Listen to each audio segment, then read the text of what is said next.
अंग्रेजन बहू और बेचारी भूली सास। माधवी अपने पति रमेश और अपने बेटे अजय के साथ रहा करती थी। अजय का बचपन से एक ही सपना था कि वो अपनी आगे की पढ़ाई यूएसए में पूरी करे और इसीलिए वो यूएसए पढ़ाई करने के लिए चला जाता है। 3 साल बाद जब वो अपनी पढ़ाई पूरी करके आता है तो अपने बेटे के आने की खुशी में माधवी उसकी पसंद के कई तरह के पकवान बनाती है और जब घर की डोरबेल बजती है तो माधवी अपने पति रमेश को कहती है, लगता है मेरा अजय आ गया है, आप यहीं बैठना, मैं दरवाजा खोलती हूँ। माधवी जल्दी से जाकर दरवाजा खोलती है तो दरवाजे पर अजय के साथ एक लड़की को देखकर वो अजय से पूछती है, ये कौन है बेटा? माँ, ये ग्रेटी है। हम दोनों यूएसए में साथ ही पढ़ते थे और अब ग्रेटी इस घर की बहू है। क्या बहू? अरे बेटा, तूने शादी कर ली और बताया भी नहीं। कम से कम अपनी माँ को बता तो देता कि तू अपने साथ इस घर की बहू लेकर आ रहा है। मैं बहू के आने की कुछ तैयारी तो कर लेती। कोई बात नहीं बहू, यही रुक, मैं अभी तेरे लिए पूजा की थाल लेकर आती हूँ। मॉम, आप अपनी ये फॉर्मेलिटीज बाद में पूरी कर लेना। I'm so tired right now.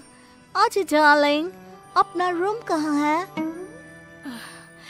कोई बात नहीं बहू, तुम पहले आराम कर लो, तब तक मैं तुम्हारे लिए चाय बना कर लाती हूँ। ग्रेटी अपनी सास की किसी भी बात का कोई जवाब नहीं देती और अपने रूम में जाकर सो जाती है। कुछ देर बाद माधवी अपने बहू बेटे के लिए चाय नाश्ता लेकर उनके कमरे में जाती है, जहाँ ग्रेटी अपनी सास से कहती है, अजय, अजय! क्या हुआ ग्रेटी? अपनी मॉम को बोलो कि अब ये जब भी हमारे कमरे में आए तो नॉक करके आए। आपसे मैं ऐसा ही करूंगी बहू। वो तो आज ही तुम दोनों आए हो तो मुझे लगा थक गए होंगे, इसलिए जल्दी जल्दी मैं ऐसे ही चाय नाश्ता लेकर आ गई। वो क्या है ना, अजय जब भी बाहर से आता है तो आते ही चाय मांगता है, बस इसीलिए मैं ना ये चाय यहाँ रख देती हूँ, पी लेना, अदरक वाली चाय है।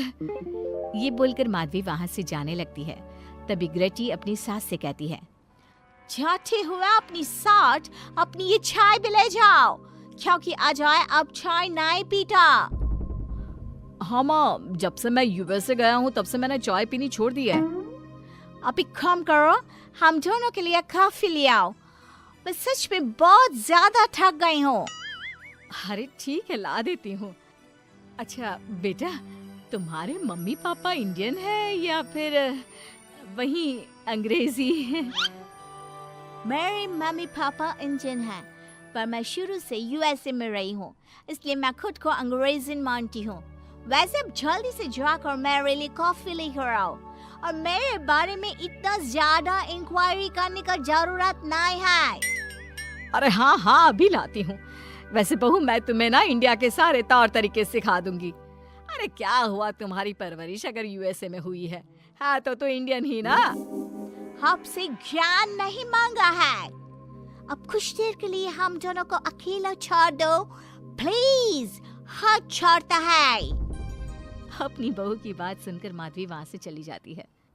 माधवी का उतरा हुआ चेहरा देखकर रमेश माधवी से कहता है, हमने इस नालायक को बाहर पढ़ने के लिए भेजा था और इसने क्या किया, बाहर से अंग्रेजन बहू उठाकर ले आया। माधवी, तुम बहुत भोली हो, पर मैं नहीं। ये लड़की हमारा घर तोड़ देगी, हमसे हमारे अजय को दूर कर देगी। देखा, आते ही कैसे रोब झाड़ रही है, जैसे तुम इस घर की नौकरानी हो। तुम उसको बोलो कि तुम इस घर की मालकिन हो और उसकी सास हो, वो वही करे जो तुम कहोगी।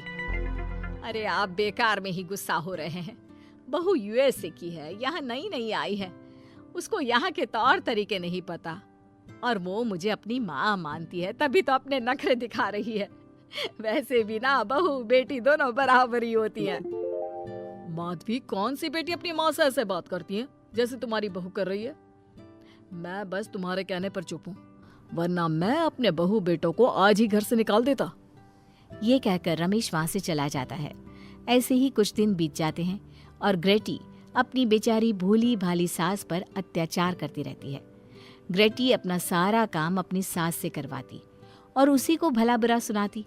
ऐसे ही एक दिन माधवी कपड़े धो रही होती है और ग्रेटी माधवी को सताने के लिए अपने सारे कपड़े लाकर उसे देती है और कहती है, मॉम्स, ये मेरे कुछ कपड़े हैं, जरा इन्हें भी धो दो। इतना बोलकर ग्रेटी तैयार होकर घर से जाने लगती है। तभी माधवी उससे कहती है, बहू, आज तुम्हारे ससुर के दोस्त के घर में एक छोटी सी पार्टी है। उन्होंने सहपरिवार बुलाया है। मैं चाहती हूँ कि तुम और अजय भी आज हमारे साथ वहाँ चलो और आज ना साड़ी पहनना।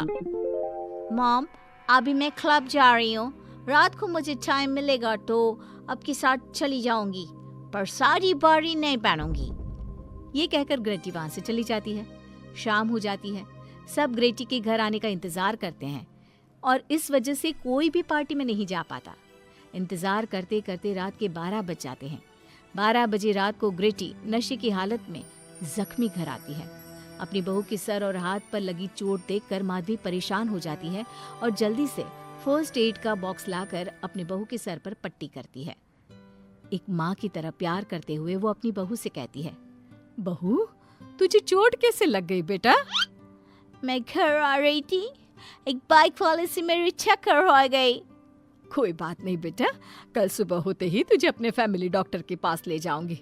अच्छा, अब तू ना आराम कर, मैं तेरे लिए अभी हल्दी वाला दूध लेकर आती हूँ।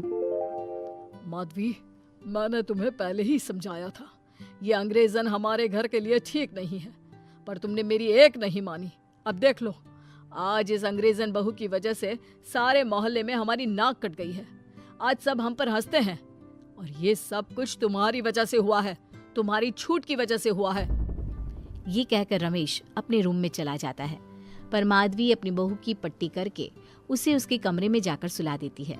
अगले दिन माधवी ग्रेटी को लेकर अपने फैमिली डॉक्टर के पास जाती है, जहां ग्रेटी देखती है कि उस डॉक्टर की बहू ने साड़ी पहनी है और एक संस्कारी बहू की तरह घर में पूजा पाठ करके अपने सास ससुर के पैर छूकर उनका सुबह सुबह आशीर्वाद लेती है।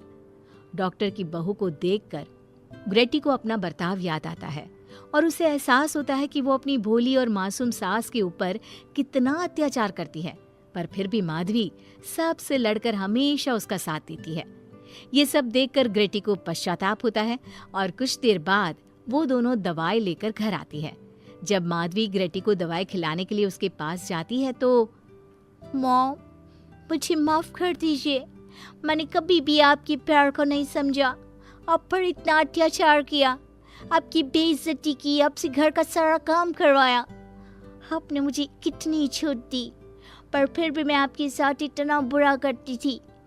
और आज जब मैं नशे की हालत में चोट खाकर घर आई तो भी आपने मुझसे कोई सवाल नहीं किया, उल्टा आपने मेरा साथ दिया, मेरी सेवा की। आज जब मैंने डॉक्टर की बहू को देखा घर का काम करते हुए, अपने सास ससुर की सेवा करते हुए, तब जाकर मुझे एहसास हुआ कि मैं कितनी रॉन्ग थी। एक इंडियन होकर भी एक बहू के कर्तव्य से दूर रही और आपके ऊपर अपनी अंग्रेजी का रौब झाड़ती रही। मुझे माफ कर दीजिए सासू माँ। बेटा, अक्सर बच्चों से गलतियां हो जाती है। ऐसे भी सुबह का भूला अगर शाम को घर आ जाए तो उसे भूला नहीं कहते बहू। और मुझे बहुत अच्छा लग रहा है ये देखकर कि मेरी अंग्रेजन बहू कितनी समझदार हो गई है। जिसके बाद माधवी और ग्रेटी एक दूसरे को गले लगा लेती है और उसके बाद से ग्रेटी एक संस्कारी बहू की तरह रहती है और अपनी सास को किसी भी शिकायत का मौका नहीं देती। अपनी सास ससुर की बहुत अच्छे से दिल से सेवा करती है।